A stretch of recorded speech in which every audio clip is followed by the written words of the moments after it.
Chapter 501. Prick, prick, prick. Gazing at the expanding cracks above me, I remained motionless. I could feel my strength sap away from my body, and all my heightened senses returned to what they were before. Not quite. My strength was indeed shrinking, but it soon stopped at rank. I've broken through, I muttered in a low tone. Normally I would have been happy with this development, but at the moment, that was the furthest thing I was feeling. All sorts of different thoughts emerged inside of my mind as I looked back at the fight I had not too long ago. Old friend, he said. I already understood this the first time, but the Demon King could also remember the things that had happened in the past. He is also a regressor, wasn't he? But how is that possible? And are there more regressors? I wasn't sure anymore. But if there was one thing I was sure of at the moment, it was that what the other me told me wasn't a lie.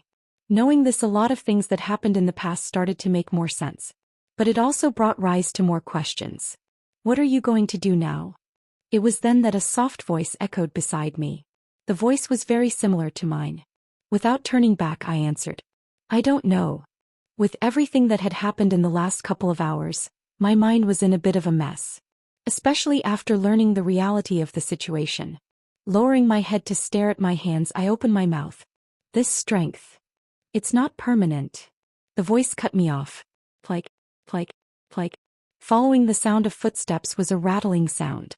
Coming to a stop beside me, a figure with white hair raised his head and stared at the expanding cracks in the distance. He had a lost look in his eyes. That strength you just witnessed is only a fragment of my old strength, and it's not something that you should use carelessly. With your current body, I would say that you would only be able to use it for at most 5 seconds. 5 seconds? But didn't I just use it for a lot longer than that? It's because I lent you a helping hand. But it was only a one-time thing. Emichich. My forehead creased. I didn't really understand what he was trying to say. But regardless, I nodded my head. It was then the other me spoke up. Check your status window. My status window? Yes, check it. He insisted. Though confused, I did as he asked. He was clearly trying to show me something. Status. Status equals. Name Rendover. The source of this underfifter. Allworld.com. Rank A. Strength A. Agility A+. Stamina A. Intelligence A. Mana capacity A.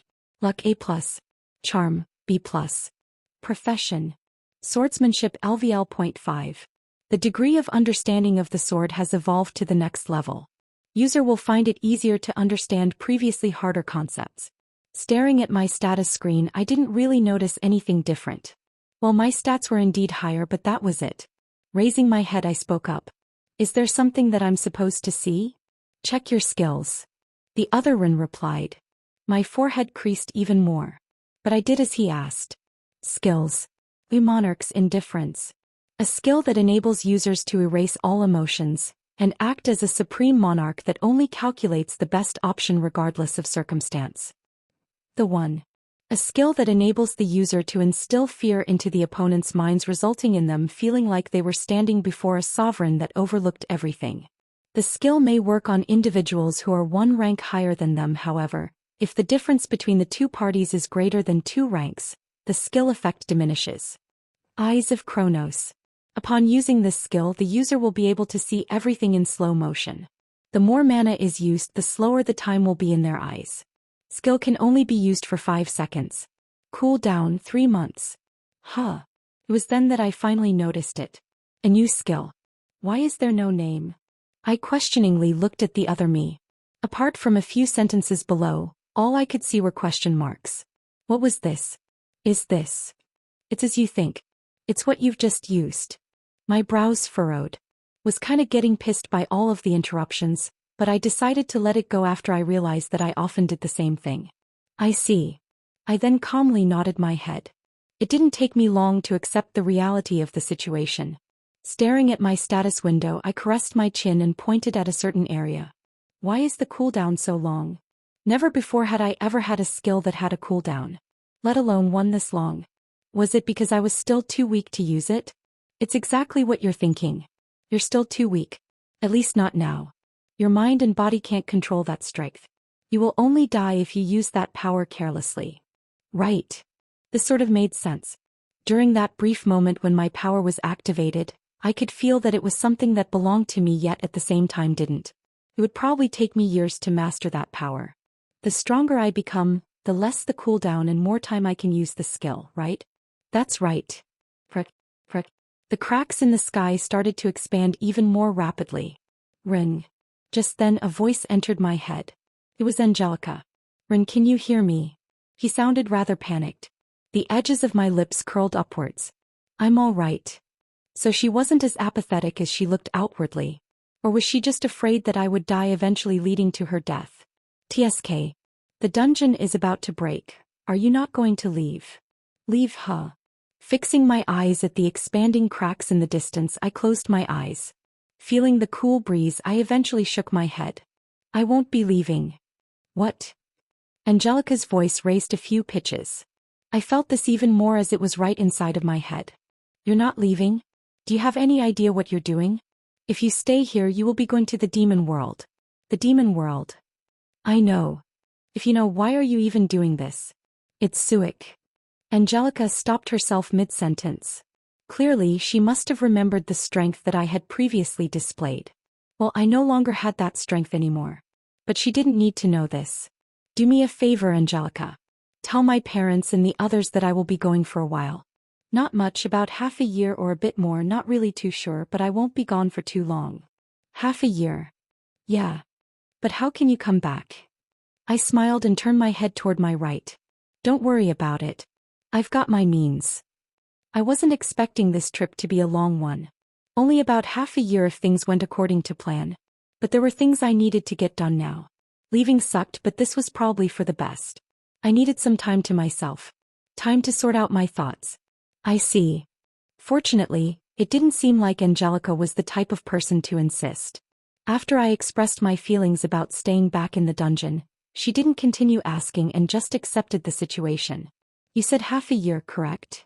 That's right. Possible I wanted to stay less, but who knows? Updated under lworld.com. I will tell them this. Thanks. Humph. Angelica snorted. I could already paint a picture of her crossing her arms together and turning her head away to express her displeasure. I almost laughed. I'll be leaving now. If you come a bit later, don't blame me for what your family does to you. All right, all right. Following her words, the connection between us cut and the smile on my face faded. After a while, I eventually murmured. A pity we're still not contracted. Had we been contracted, I would have been able to talk to her even if I was in the human domain. Perhaps I could have even talked to my parents. Almost felt tempted to stop her and sign a contract. You made the right decision. Just then Rin spoke. His next words shocked me quite a bit. I will use this half a year to train you. Train.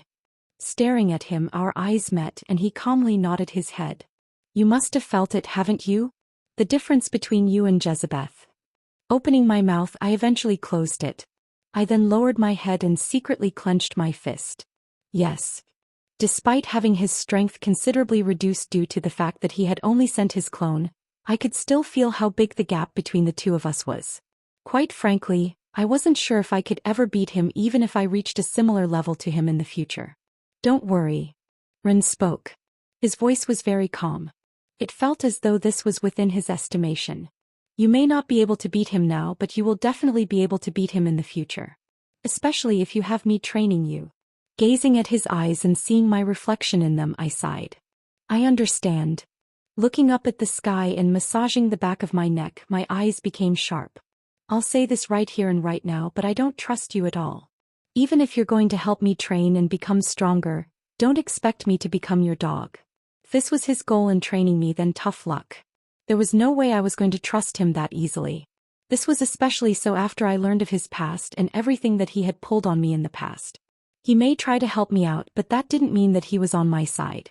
I needed to keep this in mind. Heh. Rin chuckled. It doesn't matter if you trust me or not. I don't really care. But don't worry. It is within my best interest if you get stronger, so don't think too much.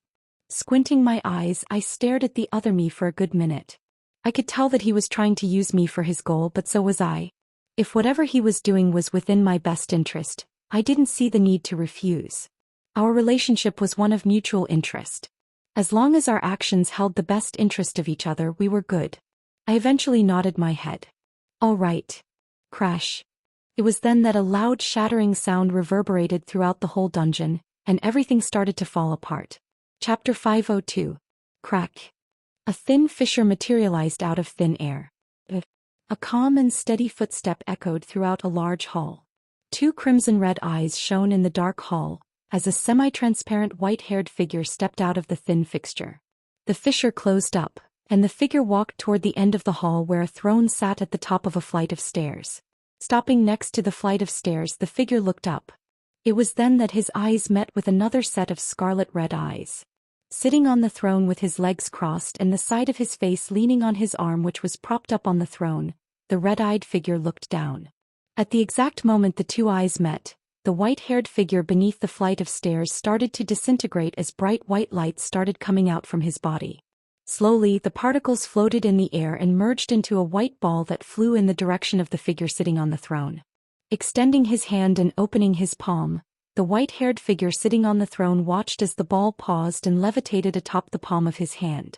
He then stared at the orb for a good couple of seconds. Heh. He smiled and squeezed his hand. Rumble. Immediately after he squeezed his hand, the hall started to shake uncontrollably. This persisted for a good minute before the shaking came to an abrupt halt. Just then, the moment he squeezed the white orb, memories and images of what had transpired not too long ago began to replay inside of the Demon King's mind. Leaning his head back, the white-haired figure muttered. Not bad. For someone that had not remembered his past, this was indeed pretty good. But he's still too weak. Jezebeth shook his head. Although the figure was the same as he remembered in the past, he had still not reached the strength of his past. Old friend. Jezebeth laughed a bit. This was a bit of a stretch from his end. They couldn't quite be called friends after all, their goals clashed. Had they not clashed, then perhaps they might have even joined hands. Unfortunately, they were fated to stand on the opposite ends of each other. Such was their fate. It's truly a pity. Waving his hand, the air distorted and a small black portal formed in front of him. Squinting his eyes, he peered through the black portal. From there he was able to see a large planet in the distance. It's only a matter of time. Jezebeth ended up mumbling after staring at the planet in the distance. 5 years. Placing his hands on the sidearms of the chair, he gradually stood up. That's how long you have left. I hope you don't disappoint me the next time I see you. I can sense it. This will be our last game. Extending his hand, powerful black energy sprung forth from his body and merged toward the palm of his hand. Opening his mouth, the edges of his lips curled upwards as amusement flashed across his face. Boom. Seconds after his words came out, cracks started to form on the surface of the planet. Within seconds the cracks started to expand before, bam. They shot outwardly throughout the space, leaving nothing but a bright orange nebula. What do you mean Rin is gone? Small Snake's exasperated voice rang inside a small luxurious room. First he breaks a dungeon, then he suddenly runs away without telling us where's he going, and expects us to be fine with the situation. Pacing around the room he threw his arms in the air. I'm sick of his shit. I'm sick of it. Gone was his usual demeanor as he continued ranting non-stop. Not that anyone else paid him any particular attention. Small Snake ranting about Rin wasn't exactly a rare sight.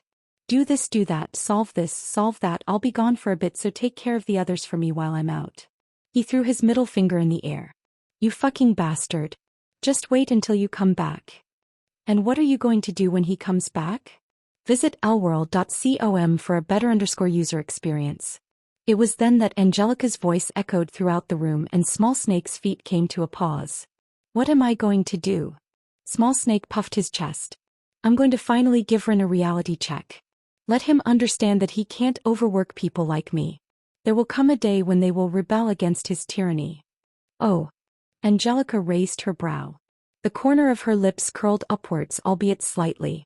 She was clearly enjoying the show. But I can already imagine what the conversation between the two of you will be like. Small Snake tilted his head. Before he could even reply, Angelica started talking. Hey Rin, we need to have a tea. Shut up Small Snake, take a seat. Okay. Everyone in the room subconsciously nodded their heads. Be it Leopold, Ava, Ryan or Hein, they all nodded their heads in agreement. This was indeed how they would imagine Small Snake's confrontation with Run to go. Wah. I'm right, aren't I? Stick like human. Small Snake weakly turned to face Angelica. Raising his hand, he lowered it. When are you going to stop calling me stick like human? When I feel like it. Angelica shrugged her shoulders and leaned back on her chair. Her words caused Small Snake's sudden inflated ego to quickly deflate as his shoulders slumped down. Hey. What? Angelica snappily asked. Never mind. The Small Snake gave up and sat down in the corner of the room.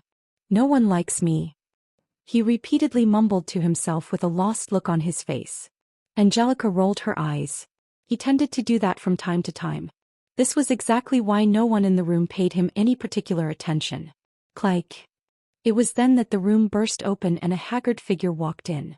With his shirt untucked and filled with beer stains, Thomas walked into the room. His haggard eyes scanned the room in search of someone. But he was inevitably unable to find him. Where has that bastard run off to? He asked in a groggy and throaty voice. I should have known from the moment that he came here that he was going to give me more work. He mumbled in an almost inaudible voice. Puff. Smoke rose in the air. With both legs on a wooden tea table, Leopold casually glanced at Thomas. If you're asking for Ren, then tough luck, he went on a trip. Thomas almost fell on the spot. A trip. Puff. Leopold took another puff and nodded. Yeah. Give me that shit. Walking up to Leopold, Thomas snatched his cigarette and took a puff himself. Puff. Oi oi. Leopold stood up in anger. Extending his hand, he tried to snatch his cigarette back. Go back to your drinks, you alcoholic. Not that Thomas would allow it, as he took a step back and avoided his arm. Says the smoking addict. Puff. He took another puff. Extending his hand and stopping Leopold from snatching the cigarette back, Thomas cut to the chase. Anyways, I'm not here to joke around. At his words, the atmosphere in the room suddenly started to become more serious as everyone finally started paying attention to him. Puff. Taking another puff, Thomas looked at Leopold's face scrunch up from the corner of his eyes, but he pretended to feign ignorance and kept a straight look. Ahem, anyway, I'm here to thank you on behalf of the black market. Had it not been for you guys, we would have never been able to find out the two demons residing in our dungeons. Raising his hand, Thomas scratched the back of his head. Quite frankly, I'm embarrassed. Although we don't particularly pay too much attention to what happens within the dungeons, times have changed and dungeon overloads have become a real problem. Pausing, Thomas tapped on the butt of the cigarette. Therefore, after a lot of consideration, we've decided to grant you all access to our treasury room. You can take whatever you want. At that exact moment, his words faded and everyone's eyes lit up, including Small Snake, who regained vitality. Noticing the changes in everyone's expression, Thomas already started to express his regret. Ah shit. Without a doubt, they were going to lose a lot of money today. A few hours later. Oh, I see. Okay, yes, all right, thank you for informing me. Click. Hanging up the phone, Samantha turned around. Sitting on the couch of the living room, Natasha raised her head and gazed at Samantha. Is something up? Samantha smiled. Her smile sent chills down Natasha's spine. Oh no, nothing much. She then proceeded to sit down on the sofa opposite her. Covering her mouth with her hand, her eyes opened slightly. I've just heard something funny. Funny?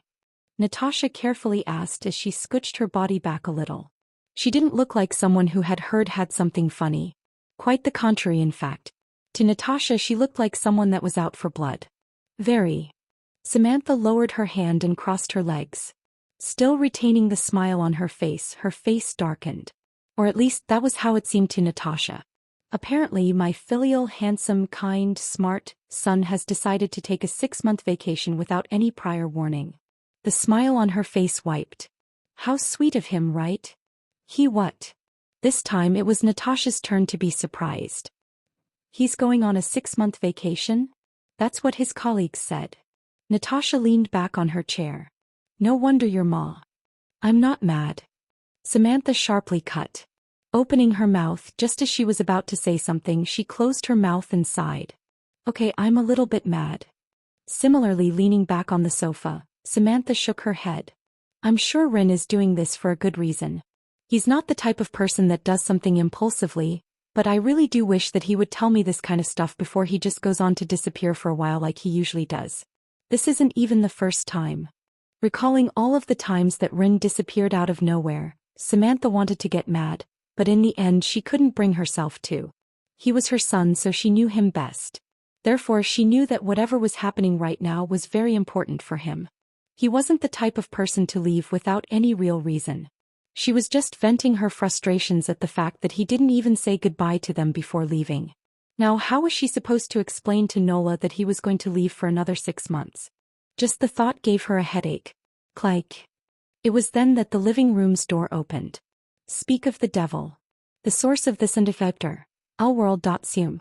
Samantha muttered. Mama. Following her words, Nola ran into the living room with a bright smile on her face. Samantha smiled when she saw this. Extending her hands, she picked Nola up. Hua. Nola happily giggled. As this was happening, someone else entered the living room. It was Amanda. Greeting her was Natasha. How was your day, Amanda? Amichum. Amanda casually nodded her head and sat down on the sofa. She then took out her phone and scrolled through it with a serious look. Her behavior surprised Natasha quite a bit as she couldn't help but worry. Is there something wrong, Amanda? No. Amanda flatly replied. Her eyes were currently fixed on a certain post. It was a post of 2 girls with a certain someone Amanda knew. Enjoying my time with our new professor. In the photo was a selfie of Rin happily sleeping with 2 beautiful girls, of which one was Sophia, with their hands doing the peace sign. 2,053,057 likes. Mr. Network Sheep. Wah. He's so handsome.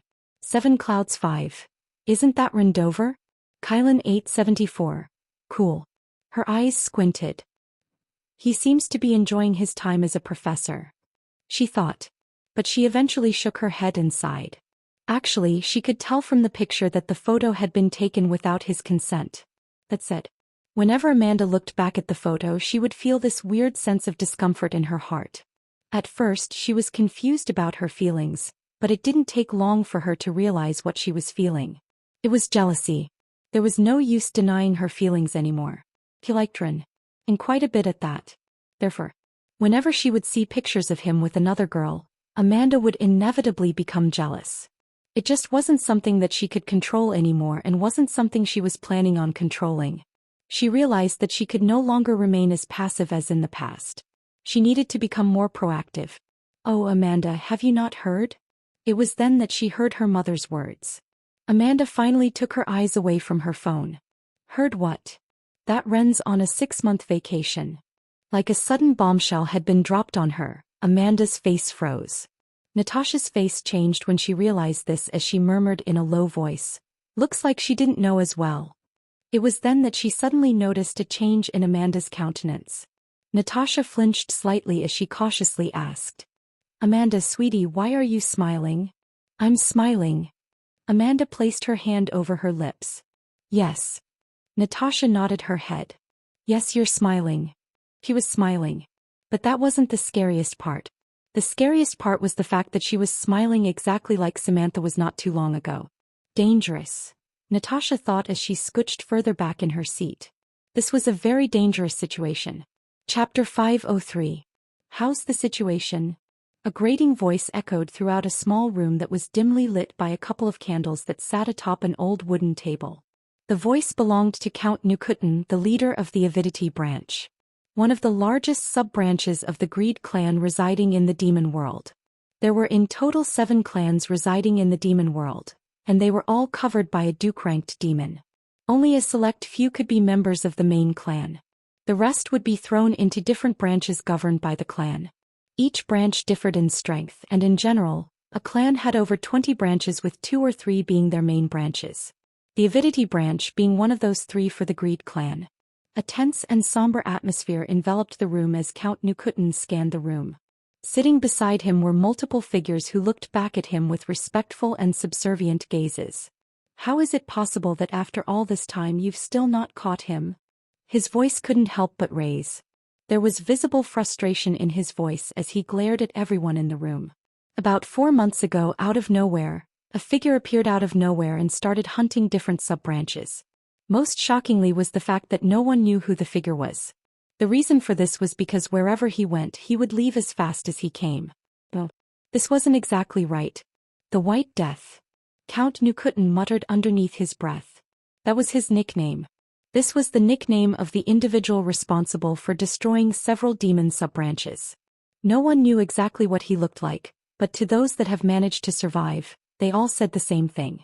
Before everything happened, a bright white flash of light covered our vision, and by the time we regained our vision, all we saw were the dead bodies of our comrades.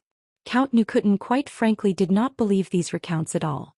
They were most likely exaggerations made by those that survived in order to create an excuse for their failure and preserve that little pride of theirs. Just the thought made Count Nukutin scoff. As if anyone would believe in your lies. That said, the commotion that was created due to this was loud enough to alert the main clans. This was quite frankly terrible news for Count Nukutin. If he was unable to get rid of this so-called White Death, and the main clan was forced to act, Count Nukutin may find his position be put in jeopardy. And simply put, he didn't want that. Just the thought caused his face to twist. Raising his head to meet the eyes of everyone present, a heavy pressure bore down on the room. I'll ask again, how is the situation regarding the White Death? Everything seems to be going just as planned. Replying to him was another figure sitting next to him. There were hints of ridicule in his voice, but despite that he still made sure to be respectful when addressing Count Nukutin. According to our predictions, he should be here anytime soon. We've already sent out a unit to get rid of him. We won't make the same mistake as the other branches. That's good. Count Nukutin nodded his head in satisfaction. This situation has been going on for too long. Let's get rid of this pest and get this over with. Secretly he smiled. Although the whole situation was annoying, it was also a great opportunity for him.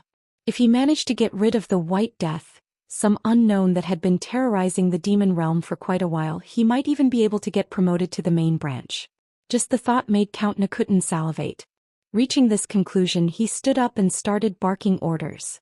Whatever you do, make sure you spend all. Bang. But before he could even finish his sentence, they heard the sound of a loud explosion echo from outside of the room they were in. Everyone instantly became alarmed. He's already here.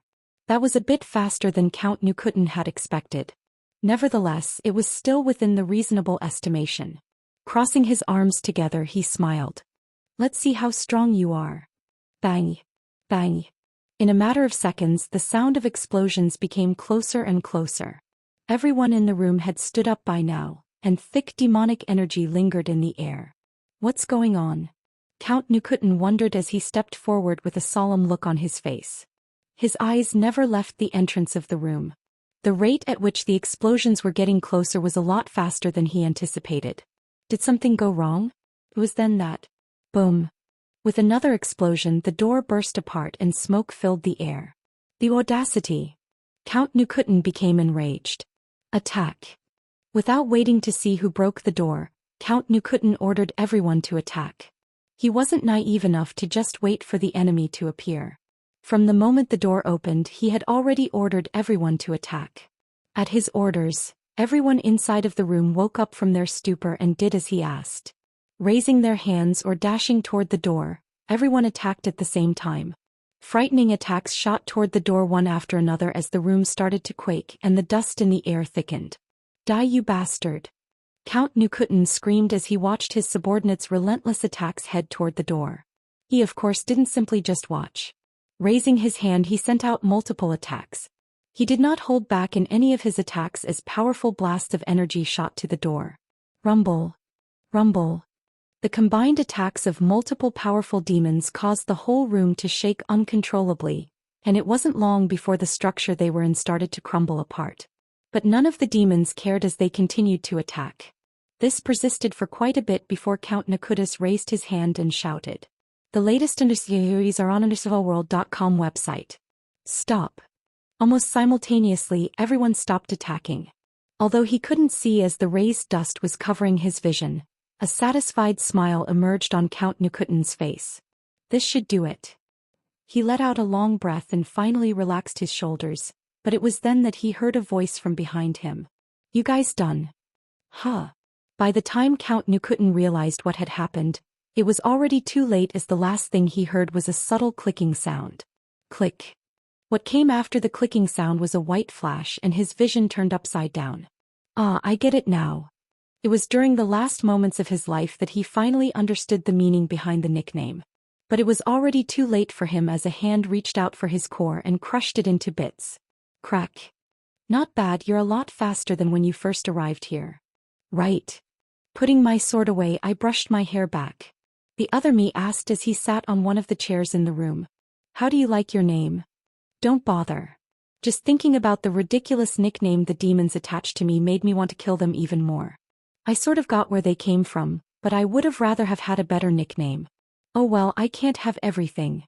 I was already pleased with my rate of growth. Thinking back about the 4 months that I had spent here, I realized that I had indeed grown a lot. My rank may have not grown during the time that I was here, but everything other than that did. Be it my mastery over my arts or my experience, my growth had been quite frankly terrifying. I had never experienced such fast growth before, and this was none other thanks to me. Well, the future version of me. As he knew me the best, he was probably the best teacher that I have ever had. His explanations were pretty much tailor-made for me, and during these short months I found myself soaking up knowledge like never before. It was quite frankly euphoric. The feeling of vividly seeing your strength rise in such a short amount of time. Crack. Clenching my fists, I broke the last demon core into bits. I did want to keep the cores with me, but that was actually quite dangerous since the demons could use them to track me, even if they were stored in dimensional spaces. Left with no choice, I could only break them. Staring at my hand, which was filled with remains of the core, I opened my mouth and asked, "What next?" Nothing. The other me replied. I paused for a moment. I had a hard time processing what he was trying to say. Did he just say nothing? I'm sure I didn't hear incorrectly. For someone that had been overworking me to the bone ever since I've been staying here, his words made no sense. My head snapped in his direction. What do you mean nothing? Weren't you the one that told me that we would spend all of our time training and hunting down demons? I did. Yeah. My mouth twitched. I didn't take myself for being someone that would forget something like that. He was definitely plotting something. This did not go unnoticed by him as he asked, "What's with that look? Spit it out. What are you planning me to do next?" Nothing. Rin replied once more. I tilted my head and questioningly looked at him. Really? I quite frankly couldn't bring myself to trust his words. Really? Rin replied. He then paused and added, "At least for now." I knew it. A laugh escaped from my lips. There was the catch. Caressing my chin for a bit, I thought for a moment before coming up with a conclusion. For the past few months, you've been having me attack a lot of demon sub-branches with the excuse of it being training, but I know for a fact that the branches we've been attacking were not randomly chosen. Pausing, my eyes squinted. You're aiming for something. Tisk. It was then that the other me clicked his tongue. Your deduction is correct. The branches you've been targeting have been selected on purpose, and that's why I'm telling you that you should rest for the next couple of days. A smile crept up on his face. I instantly had an ominous premonition. After that, I'm not sure you'll be able to rest again for quite a bit. Chapter 504. Standing at the top of a small cliff, I looked at the pale red sky. A pungent and chemical-like smell lingered in the air, prompting my nose to momentarily close up. 2 more months, huh? With 4 months gone, there were only 2 months left for me in this place. Actually, if possible, I preferred to go back earlier. Surprisingly, the demon realm wasn't that much different compared to Earth. Aside from the terrible smell and the fact that the place was filled with demonic energy which made it harder for me to recover my mana, everything else was pretty much normal. The landscapes, the time difference, and the gravity. It was pretty much the same as that of Earth, which surprised me quite a bit. Alright, this place also had only one sun. Lowering my head, I covered my mouth. I'm tired. During these 4 months, I didn't only just train, but I also spent the time sorting out the thoughts inside of my head. It took me quite a bit, but I had pretty much come to terms with everything that had happened. Despite the fact that I wanted to reject everything that I had learned with all my heart, I knew that it wouldn't do me any good. And thus, I decided to stop caring. Or should I say, I decided to move on and focus everything on getting stronger. If the figure inside of my head was none other than my future self, Then I decided to stop at nothing to stop that future. That said, squatting down a little, I squinted my eyes and gazed into the distance. Looks like they've finally made their move. Indeed. Before I knew it, my other self had appeared next to me as he similarly looked into the distance. The Greed clan have finally started to make their move against you. Figured as much. With everything that I had done over the past couple of days, I wasn't surprised by this development. Rather, I was in fact more shocked by how slow they were. Sitting back down on the ground, I looked up at the sky. Hey, what exactly were you planning when you had me provoke the Greed clan? Knowing myself well, I knew that my other self had other plans in mind when telling me to destroy a series of sub-branches. The real question was, why would he want to do that? Weren't you looking for a way to save Amanda's father? Unexpectedly, I received an answer to my question. What surprised me the most was the contents of his words. I instantly sat up straight. Wait, do you have an idea of where he is? There were 3 goals I had in mind when entering the demon realm. Of those 3 goals, one of them was finding Amanda's father. Over the last few months, although Amanda had tried to hide it as much as possible, I could tell that she was incredibly exhausted.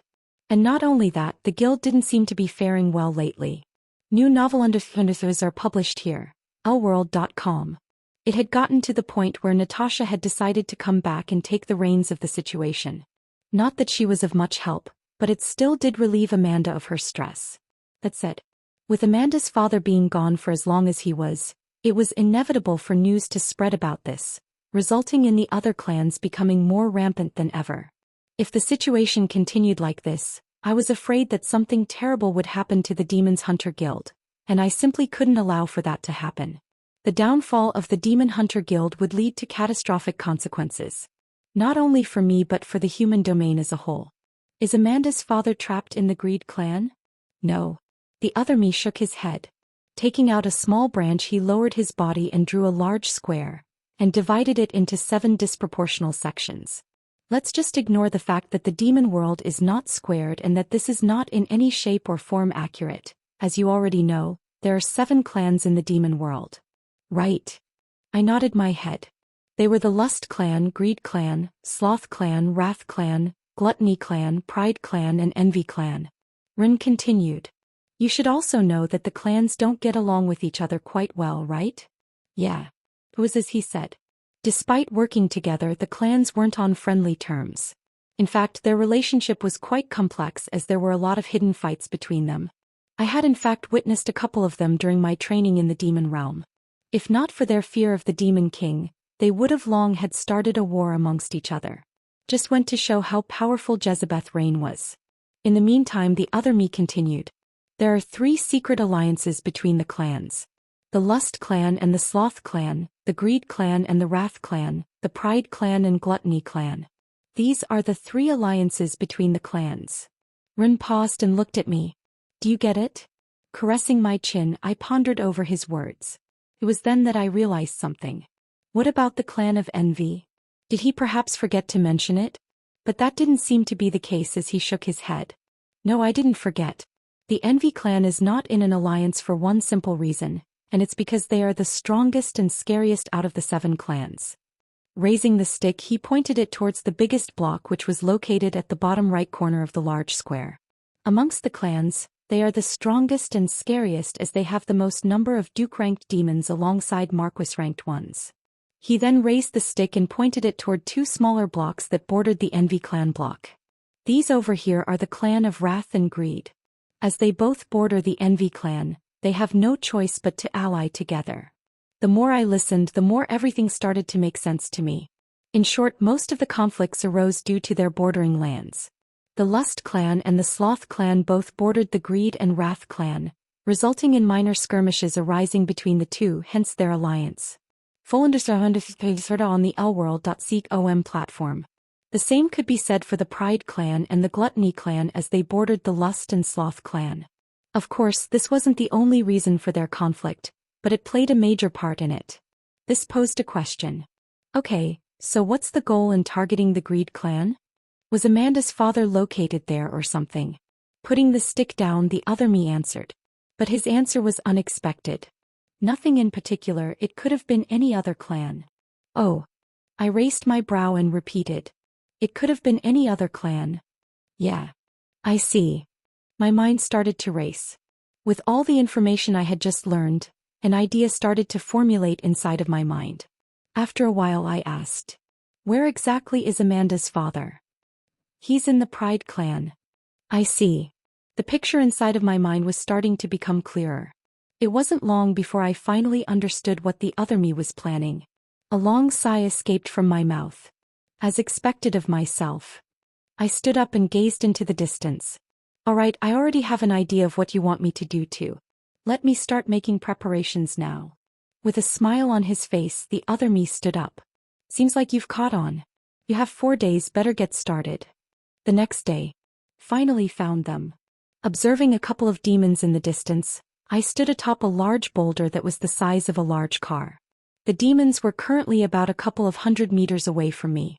Their strength wasn't anything worth looking at, but that wasn't the reason why I was targeting them. Squinting my eyes and making sure they were indeed the demons I was looking for, I stood up and channeled the mana inside of my body. "Aim for their weak spots and don't go all out." Just then I heard a voice coming from next to me. Though my mind was in a state of pure concentration, I heeded his words and did exactly as he said and reduced the mana that I had gathered toward my sword. Whew. I took a deep breath and closed my eyes. I hope this works. Placing my hand over my sword, I pressed the hilt of my sword and a subtle clicking sound rang throughout the area I was in. Click. Following the clicking sound, I abruptly opened my eyes and a bright light flashed across the area I was in. Despite that, I kept my eyes locked on the demons in the distance. It was then that I was able to see it. Prick, prick. Thin cracks formed around the area the demons were in, startling the two of them. Not only that, but a couple of seconds after the cracks formed, with a shattering noise, 2 bright lights shot out and directly pierced through the skulls of the demons. Their bodies quickly dropped to the ground. Ha ha ha. Gazing at the demons in the distance, my chest heaved up and down unevenly. After a while I clenched my fists. I did it. I finally used the 5th movement of the keiki style without suffering any backlash. The other me complimented. "Not bad. Although your body still can't handle the full power of the 5th movement, but reducing the force and mana you put into the attack, you're still able to use the attack without suffering any backlash." Calmly walking toward the demons in the distance, he added, "Your mana control has indeed improved a lot." "Thanks." With a slight nod, I recomposed myself and followed him from behind. We soon arrived before the demons. Halting my feet a couple of meters away from them, I mumbled to myself, "They are already regenerating." As I had not destroyed their cores, the demons were still alive. But that was exactly what I was looking for. Sitting down on the ground, I leaned back on one of the trees and patiently waited for the demons to heal. Fortunately, I didn't have to wait for long. By the time it took for me to recover a bit of mana, the 2 demons were already healed. Opening my eyes and carefully scanning their bodies, I watched as they looked back at me, not even daring to move a single inch of their bodies. At the moment I was wearing a dark robe and a mask hiding the fact that I was a human. "You too." When I finally opened my mouth, the 2 demons flinched. They were clearly still shaken up by my sudden attack from before. I waved my hand. "Don't worry, I won't kill the 2 of you. I just want to ask you 2 something." With their eyes still locked on me, neither answered. But I didn't mind this. A smile soon emerged on my lips. "You 2 are in contact with your branch leader at the moment, aren't you?" The countenance of the 2 demons changed drastically. I once again waved my hand. This time I put some mana into it and the 2 demons fell face flat on the ground, unable to even lift a finger. The smile on my face deepened a little. "Don't worry, I mean no harm." Massaging the back of my neck, I stood up. "If you're indeed in contact with your branch leader, just relay him a message for me." Turning around, I paused. "Over the next few days I will contact you again and I will present you with a big opportunity. Whether you take it or not will depend on you." Pressing my foot on the ground, I shot back into the forest. Chapter 505. Anything to report regarding the fly that has been running rampant recently? A deep voice echoed inside a small room. There were clear and visible hints of anger in his voice as the room quaked a bit. The voice belonged to Marquis Corniver, an executive sent by the Greed clan to handle the situation. Although sub-branches weren't particularly important, the loss of over 10 of them was still felt by them. Furthermore, with their pride, How could they allow such flies to continue to exist? This, replaying to him, was a demon whose body trembled. Regarding the White Death, we don't really. Crack. The sound of something shattering echoed throughout the room. Useless. Opening his hand, revealing fine black powder, Marquis Corniver turned his attention toward another demon in the room. The moment their eyes locked, the demon started to shake even more than the previous one. Marquis Corniver shook his head.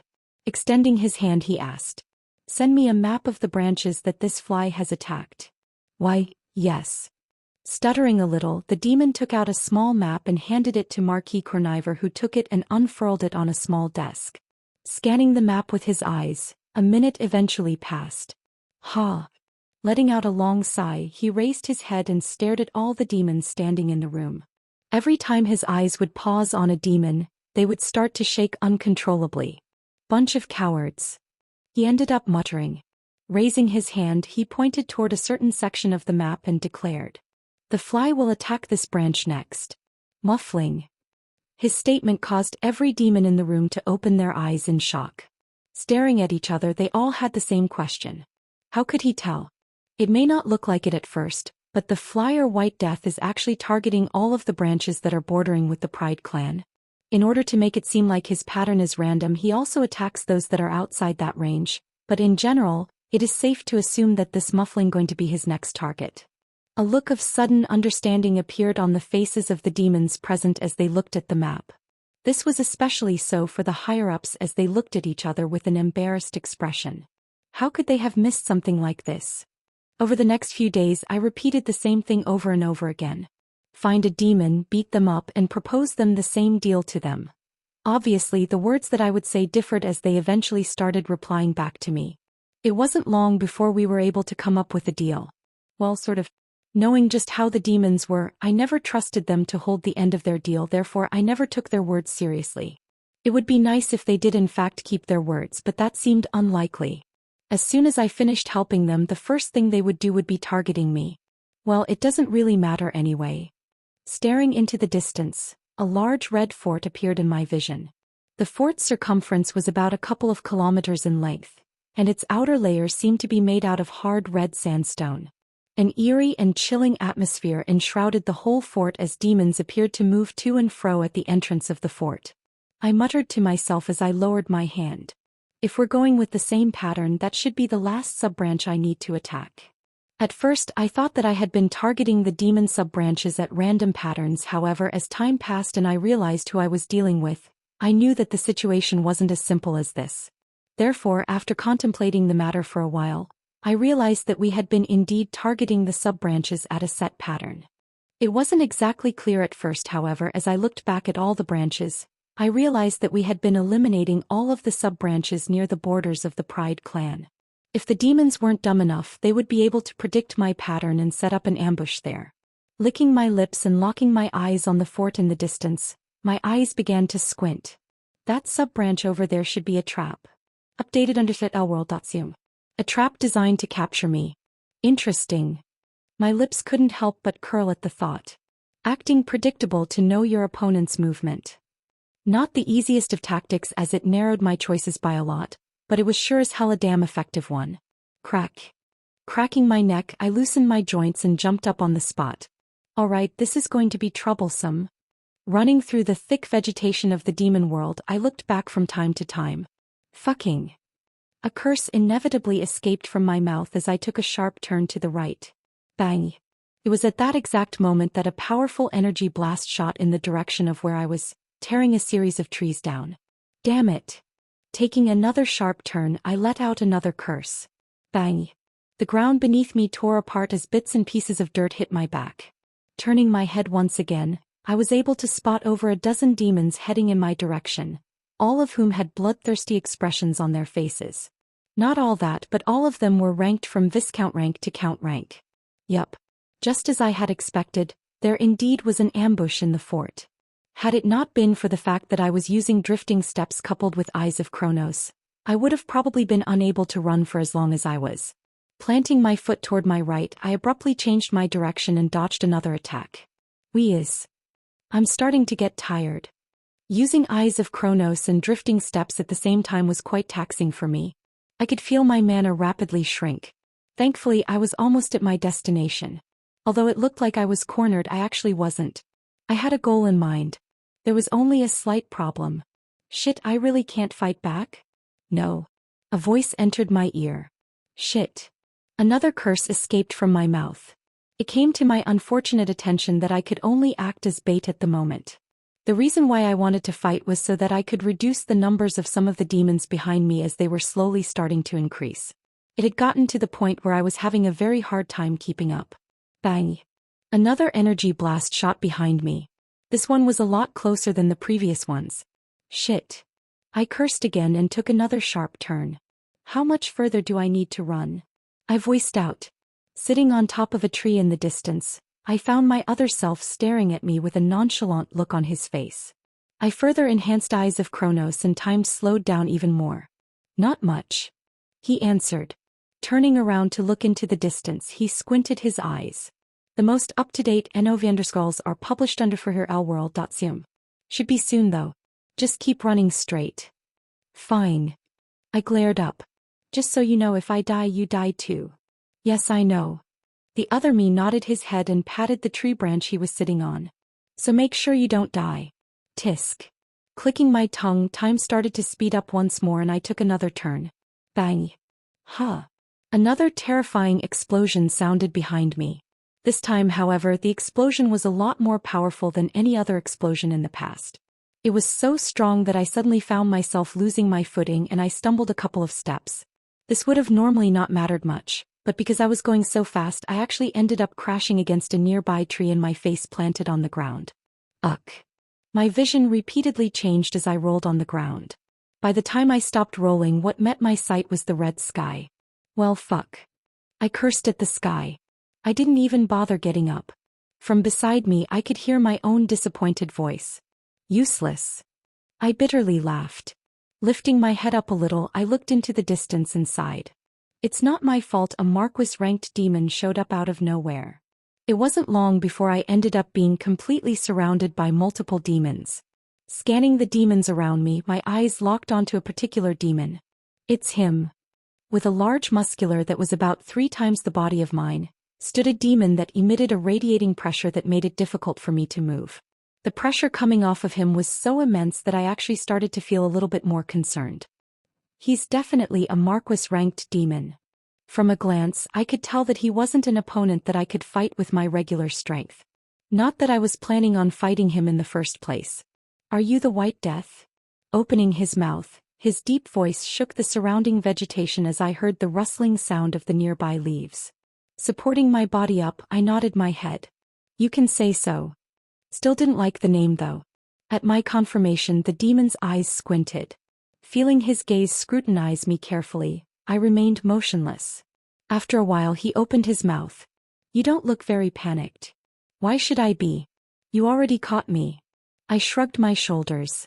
The demon's eyes squinted even more. Nudging his head, a couple of demons disappeared from the spot. A careful one, I see. He may have looked like a hot-headed musclehead, but it seemed like he was quite the opposite of what his appearance showed. It reminded me of a certain phrase. Full on the elworld.com platform. Never judge a book by its cover. For a brief moment of time, silence enveloped the surroundings as I continued to stare at the demon in front of me. Neither one of us budged a muscle. Rustle. Rustle. A rustling sound soon broke the silence and the demons from before showed up. Walking up to the Marquis-ranked demon, they reported their findings. Nothing. A surprised look appeared on the Marquis-ranked demon as he heard their recounts. His forehead creased even more. Strange. He then turned to face me. What are you PL? Stopping himself mid-sentence, his face changed and he glared into the far distance. His large wings began to spread behind his back and a powerful energy fluctuation started to emit out of his body. It's a trap. Unfortunately, he had realized all of this too late. By the time he had gotten ready to fight, multiple demons appeared out of thin air. All of them released a bloodthirsty aura. Furthermore, their numbers were significantly larger than theirs, making the atmosphere even tenser. Out of all the demons that had shown up, there was one demon that stood out from them. He was tall, about the size height as me, or maybe even taller. His eyes held a certain light. Were they green, or were they the eyes of a serpent? I couldn't tell from where I was standing. The darkness was kind to his features, but somehow there was a brooding sense of evil coming from out of his body, sending subtle chills down my spine. He unfurled his wings, bat-like, and then he smiled in our general direction, revealing long fangs and sharp jagged teeth. Sloth Clan Marquis Aethera. The demon from before muttered in a heavy voice. The area started to shake as a torrential wave of demonic energy sprung forth from his body. What is the meaning of this? Hee. Marquis Aethera let out a throaty laugh and locked his eyes on the large demon. It's been a while, Marquis Corniver. Rumble. The shaking started to intensify as Marquis Corniver's glare intensified. He then alternated his gaze between me and Count Aethera. After a while he started to show a look of understanding. Taking a deep breath, he calmed down. I understand. This whole scenario was created by you in order to ambush us and deal minor damage to the Greed clan. Raising his hands, Marquis Corniver started to clap his hands. Clap. Gradually the claps started getting louder. Clap. Clap. Before long, the claps started becoming so loud that the air started to tremble as visible shockwaves swept the air. All the demons that were below Count rank found themselves having a hard time floating or standing, as some even fell down to the ground. Interesting. In the meantime, laying next to me with his arms behind his head, my other self stared at the scene with deep amusement in his eyes. He was completely unaffected by what was happening around me. Staring at him for a good moment, I sighed. Secretly, I felt quite envious of myself. I wanted to enjoy the show as well. It wasn't every day that you could watch a fight between two demon grounds. But I sadly couldn't. Count Aethera, are you sure you want to do this? Replacing the clapping sounds was a loud and unshakable voice that shook the vegetation. The smile on Count Aethera's face deepened. He then raised his hand. Slowly he lowered his hand. Of course I am. At the exact moment his hand lowered, all the demons in the air dashed toward the ground at incredible speeds. Now do me a favor and die.